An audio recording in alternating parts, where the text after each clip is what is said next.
thing I want to talk about is that in 2008, April, is when the Jacksonville Jaguars called my phone for the NFL draft. And they picked me with the 155th pick overall, which was a dream that came true. I started at 7. I was 23 years old at the time when they called me. So when people really talk about the journey, I understand what that means.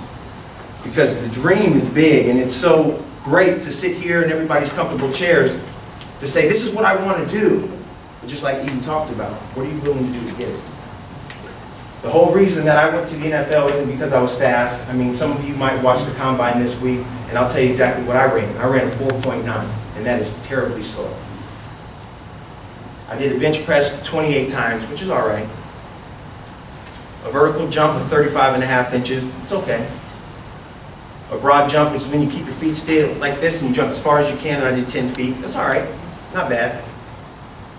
Oh yeah, I got drafted 155th pick overall, and I only started 10 games in 4 years, which most seasons are 12 games long anyways.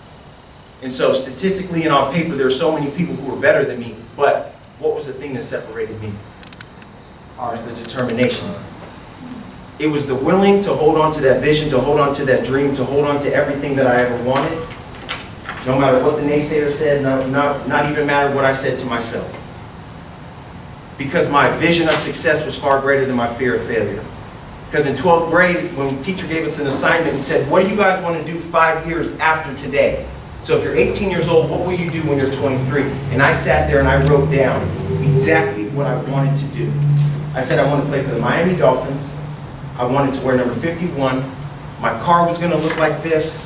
My apartment was going to look like this. This is how much money I was going to make. This is how much money I was going to save. And I sat there and I presented in front of people who were just sitting down just like this, because that was our entire assignment in the class. And I'll never forget when I got up to present, I felt so great about myself, and I told them, I said, this is what I'm going to do in 5 years. I'm going to USC, and then I'm going to the NFL. And somebody in the front row raised their hand. They said, well, what are you going to do if that doesn't happen? And I don't even know why, but it just came out like I was supposed to say it. And I said, I'm probably going to do the same thing you do if yours doesn't happen. And I guarantee you that I can go back to that same class and look in front of those same people, and I guarantee there's more people who didn't do exactly what they said they wanted to do, who might have doubted them. So, I come back to the original question and ask you, what's your definition of success? I believe my definition of success, wholeheartedly, 100%. Obstacles overcome to obtain it. 32 years old, I'm pretty successful. Getting paid for what you would do for free. Played in the NFL. I played for free for a long time.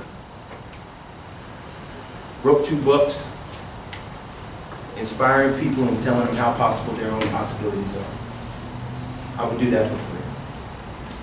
And that's my definition of success.